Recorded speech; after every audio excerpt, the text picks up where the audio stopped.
आज Doubtnut app download करें। Doubtnut पर अपने सभी गणित, रसायन विज्ञान, भौतिक विज्ञान और जीव विज्ञान के डाउट्स का करो सफाया। बस प्रश्न की फोटो खींचो, एक ही प्रश्न को क्रॉप करो और तुरंत वीडियो सोल्यूशन पाओ। अभी डाउनलोड करें। ये क्वेश्चन दिया हुआ है कि एक इंजन एक नियत आवृत्ति n नॉट की सीटी बजाता है और एक नियत वेग से एक स्थिर प्रेक्षक को पार करता है। तो प्रेक्षक द्वारा इस तरह से सुनी जाने वाली ध्वनि की जो आवृत्ति है गुणांक f के रूप में, f बाद की स्थिति पर जो मान होगा वो f का मान और पहले की स्थिति के लिए गुणनफल है। तो प्रेक्षक द्वारा पहले और बाद में सुनी गई आवृत्तियों का वास्तविक अंतर क्या होगा ये पूछा जा रहा है और ये ऑप्शन पे हमारे पास मान दिए हुए हैं। तो इनमें से हमें सही मान को चुनना है। पहली कंडीशन समझाने के लिए एक इंजन हमने लिया और उससे कुछ दूरी पर एक प्रेक्षक जो कि विराम अवस्था में है। इंजन प्रेक्षक की तरफ जा रही है नियत वेग से vs से और प्रेक्षक यहाँ पर विराम अवस्था में v0 का मान 0 हमने ले लिया। इंजन जो है अगर ध्वनि उत्पन्न करता है तो उसके लिए आवृत्ति का मान n नॉट के रूप में हमने बता दिया। ठीक है, अब ये गतिमान है आगे की तरफ, तो ध्वनि संचरण का वेग कहाँ पर रहेगा, हमेशा ये प्रेक्षक की तरफ होता है, तो v के रूप में हमने उसे ले लिया। अब देखिए इस तरफ प्रेक्षक को इंजन को पार करने से पहले प्राप्त की जाने वाली आभासी आवृत्ति का मान कितना होगा ये हमें देखना है। तो पहली स्थिति है तो इसे हम बोलते हैं इंजन के प्रेक्षक को पार करने के, तो ये मान कितना रह जाएगा, ये मान n नॉट डैश रह जाएगा। तो n नॉट डैश का मान n नॉट और फिर हम देखते हैं ध्वनि संचरण का वेग पहले तो प्रेक्षक के सापेक्ष, तो उसे v ही लिखा जाएगा। इस तरह से ध्वनि संचरण का वेग हम देखेंगे स्रोत के सापेक्ष, तो v ऋण vs यहाँ पर होगा। ठीक है, ये हमारे पास एक सूत्र रह गया, ये हमने बता दिया। ठीक है, तो ये कब की स्थिति है, ये पहले की स्थिति है और इसी तरह से स्थिति दिखा दी। अब इस स्थिति को हमें नहीं देखना है, तो दूसरी स्थिति जो है उसमें इंजन जो है vs वेग से वो दूर की तरफ जा रहा है, ध्वनि की आवृत्ति उसकी उतनी ही है और ध्वनि संचरण का वेग उतना ही है और प्रेक्षक की स्थिति अब ये हो गई है कि वो इंजन से पीछे की तरफ है और इंजन उससे दूर जा रहा है। अब किस स्थिति पर हम लिख, तो देखिए इसे हम लिख रहे हैं कि इंजन के प्रेक्षक से दूर जाने के बाद की स्थिति के लिए, तो इसे हम n नॉट डबल डैश कह देंगे, मान होगा n नॉट। ध्वनि संचरण के सापेक्ष वेग देखते हैं तो इसे फिर v हम लिखेंगे और इस स्थिति पर अब देखिएगा जो vs की दिशा है वो अलग है और जो ध्वनि संचरण की दिशा है वो अलग है, तो दोनों की दिशा विपरीत है, इसलिए v धन vs हमने कह दिया और सूत्र में कोई भी अंतर नहीं रहा था। ठीक है, तो ये दूसरी स्थिति पर बन गया हमारे पास मान।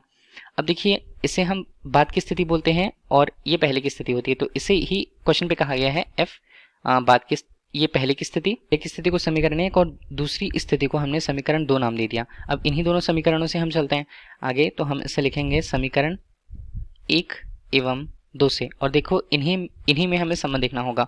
n नॉट v का जो मान होता है यहाँ पर कॉमन हो जाएगा, तो हम इसे लिख लेते हैं m f पहले की स्थिति के लिए, f पहले हमने लिख लिया उसे और यहाँ पर मान बन जाता है v ऋण vs के रूप में। इसी तरह यहाँ पर भी देखें तो f बाद की स्थिति होती है और इसके लिए हम बोल देते हैं v धन vs का मान। क्वेश्चन के हिसाब से वही मान भी हमें दिए हुए हैं कि f बाद की स्थिति के लिए जो मान होता है, f बाद की स्थिति के लिए जो सूत्र होता है वो है f पहले के लिए गुणा हम करें स्मॉल f का मान। ठीक है, तो f हमारे पास एक फैक्टर रह गया, इस फैक्टर के अंतर्गत ही हमें मान को रखना होगा क्योंकि हमें अंतर निकालना है, तो हम उस अंतर को क्या लिखेंगे, तो देखिएगा समीकरण 1 और 2 से हमने पहले तो क्या निकाल लिया, एक संबंध निकाल लिया, तो यहाँ पर इन्हीं दोनों टर्म्स को आगे लेकर के चलें, तो वास्तविक अंतर हमें लिखना होगा उन दोनों के। तो देखिए इन्हीं मानों को हम से लिखेंगे, हमें चाहिए f बाद में और f पहले के लिए अनुपात का मान, तो इसे हम क्या लिखते हैं f बाद पर और f यहाँ पर पहले। ठीक है, तो इनका मान हमें चाहिए होगा, तो इनका मान कितना आएगा, तो बाद और पहले के लिए जो अनुपात का मान होता है वो v ऋण vs और नीचे v धन vs के रूप में प्राप्त होता है। ठीक, इसी को स्मॉल f के रूप में क्वेश्चन पे बताया गया है, तो ये हमारे पास v ऋण vs और नीचे v धन vs के रूप। तो देखिए इनके मान को हम लिखेंगे क्या, स्मॉल f को हम स्मॉल f ही रहने देते हैं, यहाँ पर हमने नीचे v को कॉमन निकाल लिया तो 1/1 ऋण vs बटे v आता है और इसी तरह यहाँ पर भी 1 धन vs बटे v आता है। अब इसी को हम पक्षांतरित कर दें f धन f vs बटे v बराबर 1 ऋण vs बटे v के रूप में।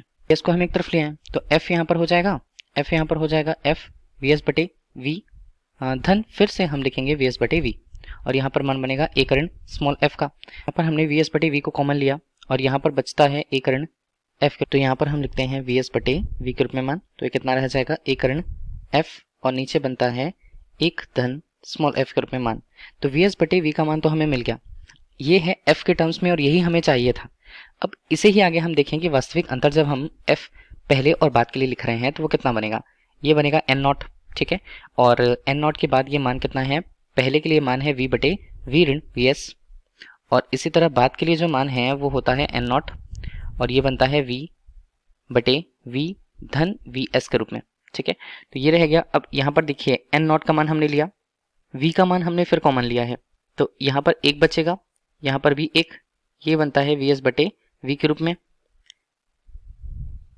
और फिर मान बनता है ऋण के रूप में 1 बटे 1 धन vs बटे v के रूप में। ठीक है, तो ये मान इतना रह गया। n नॉट का मान हमें कितना मिलता है, ये n नॉट का मान हमें मिलता है ये 1 और 1 ऋण, ये बनता है vs बटे v का मान हमारे 1 ऋण f बटे 1 धन f, तो हम यहाँ भी उसके मान को लिख लें 1 ऋण f बटे 1 धन f के रूप में।